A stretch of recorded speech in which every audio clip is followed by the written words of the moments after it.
जय हिंद, वंदे मातरम। तो दोस्तों, जैसा कि मैंने पिछले वीडियो में बताया था, ठीक है ना, कि हम नया बैच स्टार्ट करने वाले हैं। तो आज से आपका नया बैच स्टार्ट है, ठीक है ना, जो कि 9वीं क्लास की विज्ञान का पहला अध्याय जो है, जिसका चैप्टर का नाम है हमारे आसपास के पदार्थ।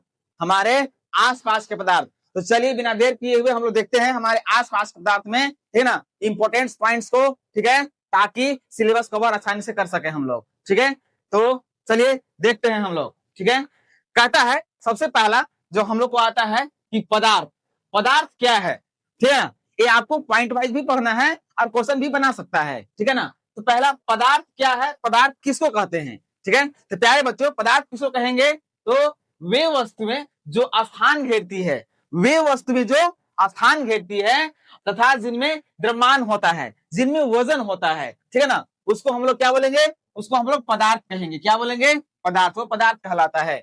ठीक है, जैसे कलम हो गया, कॉपी हो गया, किताब, कुर्सी, जितना भी आप एग्जांपल ले सकते हैं। पेन हो गया, पेन में भी क्या होता है, ठीक है ना, पेन स्थान घेरता है। जैसे ये आपका मार्कर है, ठीक है ना, ये आपका मार्कर है, तो ये भी अगर रखने के बाद ये स्थान घेर दिया और इसका भी कोई वजन है, इसका भी ये जो है द्रव्यमान है, तो ये एक पदार्थ हुआ। मतलब वे सभी वस्तुएं जो स्थान घेरती है और जिनका द्रव्यमान होता है, ये पदार्थ कहलाता है। ठीक है ना, एग्जाम्पल के तौर पे अगर हम लोग बात करें, ठीक है ना, तो देखिए स्टोन, स्टोन जो है ये आपका क्या है, ये जहां पर रखेंगे इसको क्या करेगा, उसका स्थान घेर लेगा और इसका भी कोई वजन होगा, तो ये भी क्या कहलाएगा, पदार्थ कहलाएगा। ठीक है ना, पानी, पानी को जिस बर्तन में रखेंगे वो स्थान घेर लेगा और उसका भी कुछ वजन होगा, तो ये भी क्या होगा, पदार्थ कहलाएगा। समझ में आ गया। हवा, देखिए बैलून में डाला हुआ है, ठीक है ना, तो हवा को अगर कहीं रखा जाए, ठीक है ना, हवा को किसी में शेप में दिया जाए तो उसका भी क्या होगा, ये स्थान घेरेगा और ये भी इसका वजन होगा, ये भी क्या कहलाएगा, पदार्थ कहलाएगा।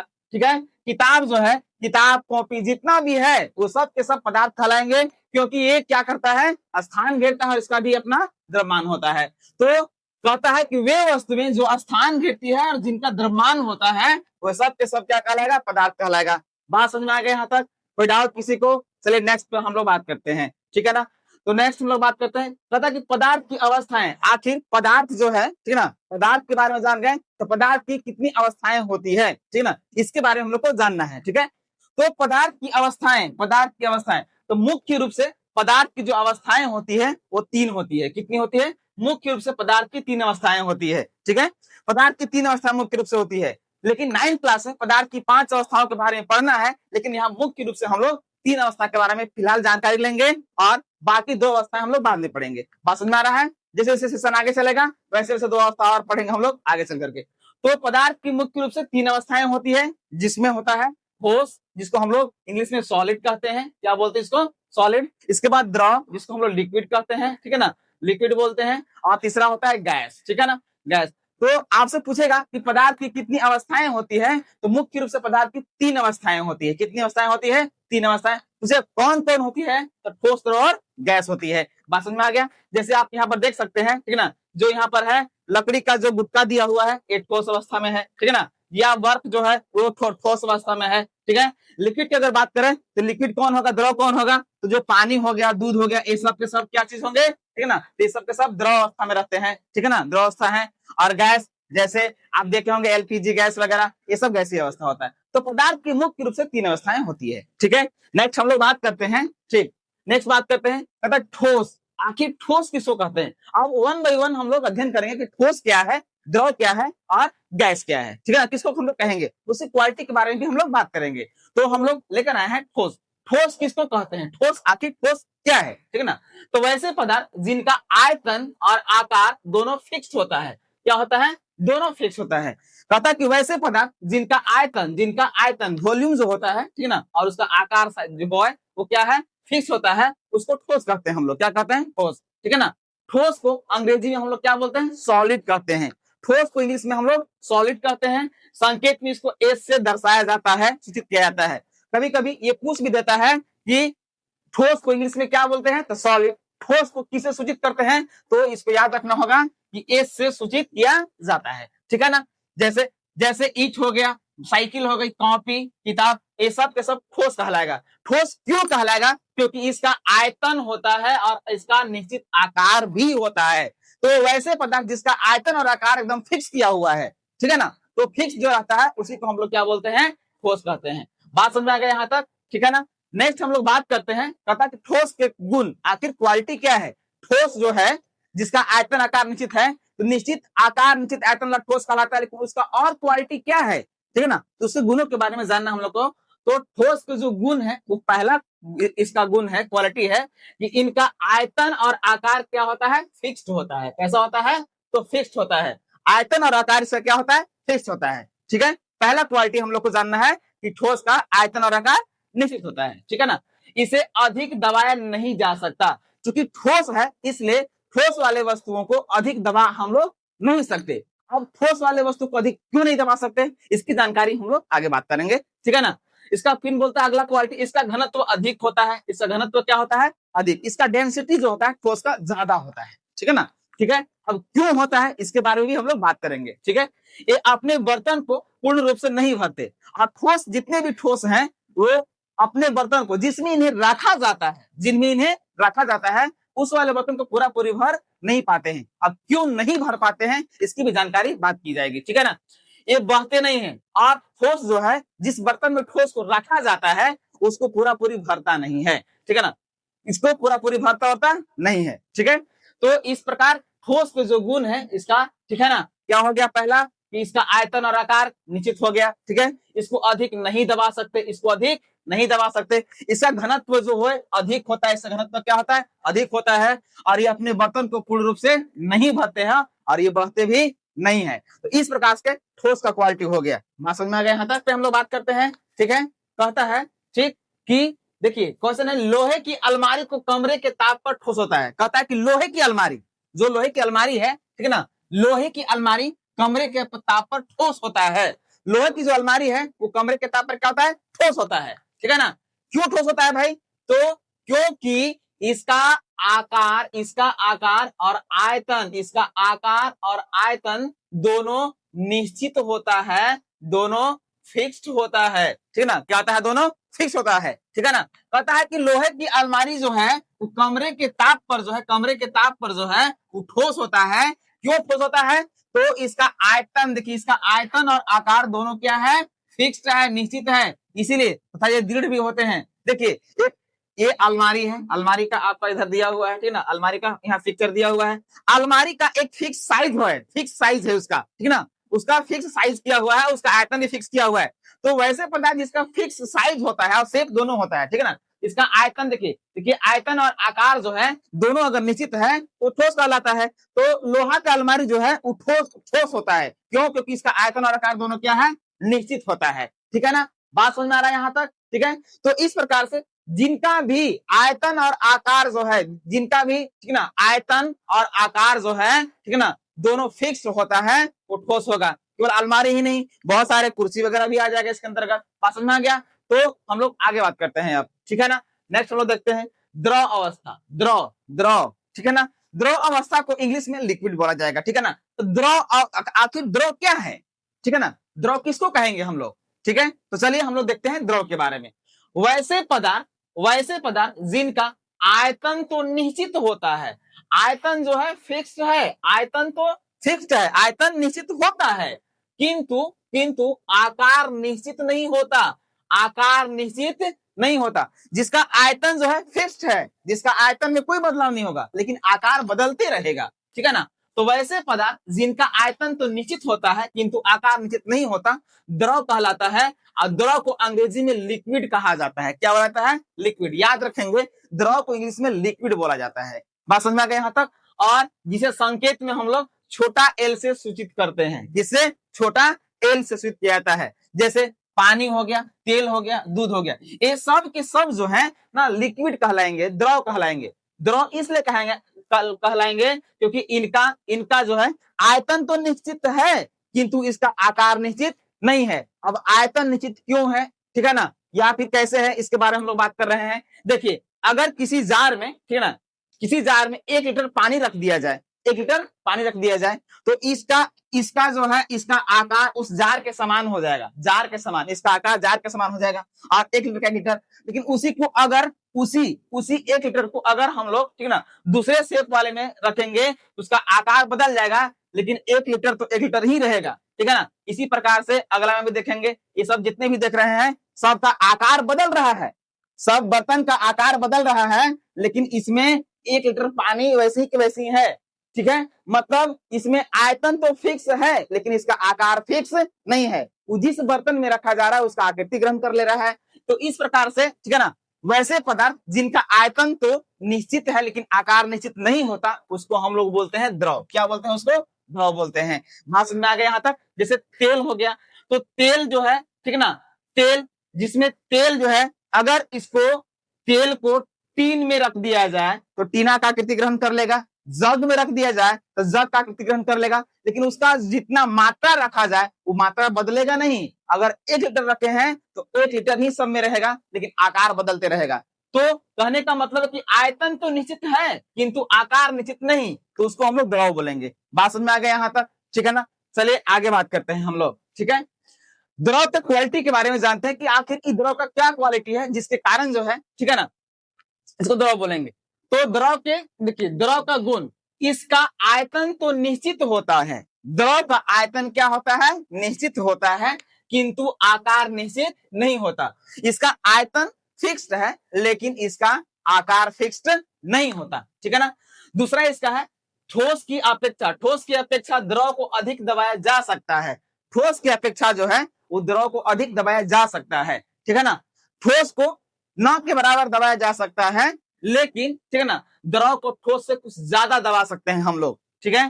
ठोस की अपेक्षा द्रव का घनत्व क्या होता है? ठीक है ना, कम होता है। ठोस की अपेक्षा ठोस का घनत्व ज्यादा होता है लेकिन द्रव का ठोस से क्या होता है? कम होता है, ठीक है।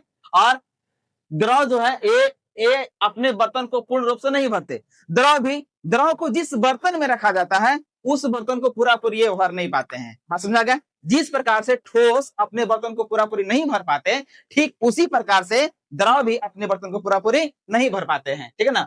और द्रव का क्वालिटी है कि ये आसानी से बह सकते हैं, ये आसानी से बह सकते हैं। इस प्रकार से हम लोग ठीक है ना द्रव के गुण देख लिए कि द्रव का आयतन तो निश्चित होता है लेकिन आकार निश्चित नहीं होता, ठीक है ना। ठोस की अपेक्षा द्रव को अधिक दबाया जा सकता है, ठोस की अपेक्षा द्रव का घनत्व कम होता है और ये अपने बर्तन को पूर्ण रूप से नहीं भरते। ठोस की तरह ही ये भी अपने बर्तन को पूरा पूरी नहीं भरते हैं लेकिन देखिए ये आसानी से बह जाते हैं। बात समझ में आ गया? तो इस प्रकार से ठीक है ना हम लोग द्रव के गुण देख लिए, ठीक है। चलिए आगे देखते हैं। कहता है कि जल जो है, जल मतलब पानी, कमरे के ताप पर द्रव होता है। जो पानी देख रहे हैं, पानी हो गया, दूध हो गया, तेल हो गया, ये सब कमरे के ताप पर द्रव होता है क्योंकि इसका कोई निश्चित आकार नहीं होता, ठीक ना। पानी जो है वो कमरे के ताप पे द्रव होता है। क्या होता है? द्रव होता है, ठीक है। क्यों होता है? तो क्योंकि इसका कोई निश्चित आकार नहीं होता, यह उस बर्तन का आकार ग्रहण कर लेता है जिसमें इसे रखा जाता है। और पानी को जिस बर्तन में आप रख दीजिए, अगर आप लोटा में रखते हैं, ठीक है ना, लोटा का आकृति ग्रहण कर लेगा, ग्लास में रखते हैं तो ग्लास आकृति ग्रहण कर लेगा, ठीक है ना। तो इसका आकार बदलते रहता है, इसका आकार जो है निश्चित नहीं है, इसका आयतन तो निश्चित है लेकिन इसका आकार निश्चित नहीं है, ठीक है ना। तो इसीलिए ये जो है क्या कहलाएगा? द्रव कहलाएगा। साथ ही यह आसानी से प्रवाहित होता है, साथ ही आसानी से बह सकता है, ठीक है ना। इसीलिए यह क्या कहलाता है? ठीक है ना, क्या कहलाएगा? द्रव कहलाएगा, ठीक है। तो जल जो है, पानी जो है वो कमरे के ताप पे द्रव होता है, ठीक है। चलिए आगे बात करते हैं हम लोग, ठीक है। गैस क्या है? गैस, गैस के बारे में हम लोग जानेंगे, ठीक है ना, कि आखिर गैस क्या है, ठीक है। तो वैसे पदार्थ जिसका न तो आयतन निश्चित होता है और न ही आकार, ठीक है ना, दोनों निश्चित नहीं होता है, न तो आकार निश्चित है और न ही आयतन निश्चित। तो कहता है कि वैसे पदार्थ जिनका न तो आयतन निश्चित होता है और न ही आकार निश्चित होता है गैस कहलाता है। जैसे ऑक्सीजन, हाइड्रोजन, नाइट्रोजन, ठीक ना, कार्बन डाइऑक्साइड इत्यादि, ये सब के सब गैसें हैं, ठीक है ना। तो ठोस में हमने देखा था, ठीक है ना, कि ठोस में आयतन आकार दोनों निश्चित, द्रव में हमने देखा कि आयतन तो निश्चित लेकिन आकार निश्चित नहीं, और गैस में दोनों के दोनों निश्चित नहीं है, ना तो आयतन और ना ही आकार। तो वैसे पदार्थ जिनका ना तो आयतन निश्चित होता है और ना ही आकार गैस कहलाएगा। और इसके एग्जाम्पल बहुत सारे हैं, जैसे ऑक्सीजन हो गया, हाइड्रोजन हो गया, नाइट्रोजन हो गया, ठीक ना, कार्बन डाइऑक्साइड हो गया। बात समझ में आ गया, ठीक है ना। मतलब इसको जिसमें रख दिया जाए उसका आकृति ग्रहण कर लेता है, ठीक है ना। नेक्स्ट बात करते हैं गैस के गुण। गैस की क्वालिटी क्या चीज है? इसका न तो आयतन निश्चित होता है और न ही आकार। गैस का न तो आयतन निश्चित है और न ही आकार निश्चित है, ठीक है ना। इसको कोई इसका आयतन नहीं है, कोई आकार इसका नहीं है, जिसमें रखेंगे उसका आकृति ग्रहण कर लेता है। इसका घनत्व जो है सबसे कम होता है, इसका घनत्व सबसे कम होता है। अब आपसे यहाँ पूछ सकता है, ठीक है ना, कि ठोस, द्रव, गैस में किसका घनत्व सबसे कम होता है? तो गैस का। तो गैस का घनत्व सबसे कम होता है। ये अपने बर्तन को पूर्ण रूप से भर देते हैं। और इससे पहले हमने देखा था, ठीक है ना, कि ठोस या द्रव जिस बर्तन में रखते हैं वो अपने बर्तन को पूरा पूरी नहीं भरते, लेकिन गैस जो है अपने बर्तन को पूरा पूरी भर देते हैं। गैस के कण जो है अपने बर्तन को पूरा पूरी भर देते हैं, ये अपने बर्तन को पूर्ण रूप से भर देते हैं। ये आसानी से, इसे आसानी से दबाया जा सकता है। गैस को आसानी से दबा सकते हैं, ठीक है ना। तो गैस को आसानी से कैसे दबा सकते हैं? जैसे बैलून वगैरह हो गया, बैलून में जो हवा रहता है, गैस रहता है, उसको आप आसानी से दबा सकते हैं, ठीक है ना, कंप्रेस कर सकते हैं। तो इसे आसानी से दबाया जा सकता है और ये आसानी से बह भी सकते हैं। तो गैस का जो क्वालिटी हो गया, क्या हो गया भाई? तो आयतन और आकार दोनों निश्चित नहीं होता, इसका घनत्व सबसे कम होता है और ये अपने बर्तन को पूरा पूरी भर देते हैं और इसे आसानी से दबा भी सकते हैं और आसानी से बह भी सकते हैं। तो इस प्रकार से हम लोग देखें, ठोस के बारे में जान गए, द्रव के बारे में जान गए और गैस के बारे में जान गए, ठीक है ना। पता कि गैस के कण एक दूसरे से काफी दूर दूर होते हैं, जिसके कारण उनके कणों के बीच लगने वाला आकर्षण बल न के बराबर होता है। गैस का जो कण होता है ना, काफी दूर दूर होता है, काफी दूर दूर होगा। अब जब दूर दूर होगा तो इसमें आकर्षण बल कमजोर हो जाएगा ना, कमजोर होगा, ठीक है ना। मतलब आकर्षण बल न के बराबर होता है। साथ ही उनके कण हमेशा स्वतंत्र रूप से क्या करते हैं? गति करते हैं। जब दूर दूर होगा तो लोग अनठिकानी गति कर देगा, अट्रैंडम गति करेगा, ठीक है, तो गति करते रहते हैं। अतः उन्हें जिस पात्र में रखा जाएगा, जिस बर्तन में रखा जाएगा, उसी की आकृति ग्रहण कर लेते हैं। इसको ना पकड़ के रखने वाला बल जो है कमजोर होता है, आकर्षण बल कमजोर होता है, जिस कारण से अनठिकानी गति करते हैं, मतलब अट्रैंडम गति करते हैं। अट्रैंडम गति करते हैं, इसी कारण से जो है इसको जिस बर्तन में गैस को रखा जाता है उसकी क्या कर लेते हैं? ये आकृति ग्रहण कर लेते हैं। यही कारण है कि गैस उस बर्तन को पूरा पूरी क्या कर देता है? भर देता है, जिसमें इसको रखा जाता है। बात समझ में आ गया यहाँ तक? नेक्स्ट हम लोग देखते हैं, ठीक है ना। चलिए आगे देखते हैं। कहता है कि गैस के कणों की गति जो है, गैस के कणों की गति अनियमित और अत्यधिक तीव्र होती है। अनियमित, ठीक ना, इरेगुलर होता है। गैस के कण जो है इरेगुलर गति करते हैं, अनियमित, इसको बोलते हैं हम लोग, ठीक है ना, इरेगुलर, अनियमित, जिसको हम लोग अनठिकानी, देहाती में अनठिकानी बोल सकते हैं इसको, ठीक है ना। तो ये जो है अत्यधिक तीव्र होती है। अनियमित गति के कारण उन्हें जिस बर्तन में रखा जाता है उनकी दीवारों से ये टकराते हैं। देखिए, गैस को ना जिस पात्र में हम लोग रखेंगे उसमें अनियमित गति होगा, इरेगुलर गति होगा, और जब वो बार बार टकराएंगे, ठीक है ना, तो उनकी दीवार टकराते हैं। साथ ही ये आपस में भी टकराते हैं, जिससे बर्तन की दीवारों पर क्या गैस के कण द्वारा बल लगता है। बार बार एक ही चीज पर अगर फोर्स किया जाए, दबाव डाला जाए, तो वो क्या होगा? उस पर जो है बल लगेगा, और जब बल लगेगा जिस कारण गैस बर्तन की दीवारों पर क्या डालती है? दबाव डालती है। बात समझ में आ गया यहाँ तक, ठीक है ना। तो ये जो है हम लोग को जानना है, ठीक है। नेक्स्ट हम लोग बात करेंगे, ठीक है, कहता कि गैसों का संपीड़न संभव है। गैस को दबा सकते हैं, गैस को ज्यादा दबा सकते हैं, ठीक है ना। कहता कि गैसों का संपीड़न संभव है जबकि द्रवों का नहीं, क्योंकि देखिए गैस को आसानी से दबा सकते हैं, द्रव को आसानी से नहीं दबा सकते, ठीक है ना। ठोस को सबसे कम दबा सकते, ना के बराबर, ठीक है। इसके बाद जो है, ठीक ना, द्रव को ठोस से ज्यादा दबा सकते और गैस को सबसे ज्यादा दबा सकते, कंप्रेस कर सकते हैं। तो गैसों का संपीड़न संभव है जबकि द्रवों का नहीं, क्योंकि गैस के कण काफी दूर दूर होते हैं। गैस का कण क्या होता है? द्रव से काफी दूर दूर होता है। और गैस का कण जब द्रव से काफी दूर दूर होगा तो आकर्षण बल न के बराबर लगेगा भाई, ठीक है ना, जिसके कारण उनके कणों के बीच लगने वाला आकर्षण बल कम होता है। अब आकर्षण बल जब कम होगा, जबकि द्रवों के कण पास पास होते हैं, तो गैस के में कण दूर दूर होता है, आकर्षण बल कम लगेगा, ठीक है ना। तो उनके आकर्षण बल कम होने के कारण उनको दबाया आसानी से जा सकता है। जबकि द्रव के कण पास पास होते हैं, और द्रव के कण जब पास पास होते हैं तो आकर्षण बल ज्यादा होता है। आकर्षण बल जब ज्यादा होता है, आकर्षण बल क्या होगा? ज्यादा होता है। तो गैस का आकर्षण बल द्रव की तुलना में काफी कम होने के कारण गैस का आसानी संभव है।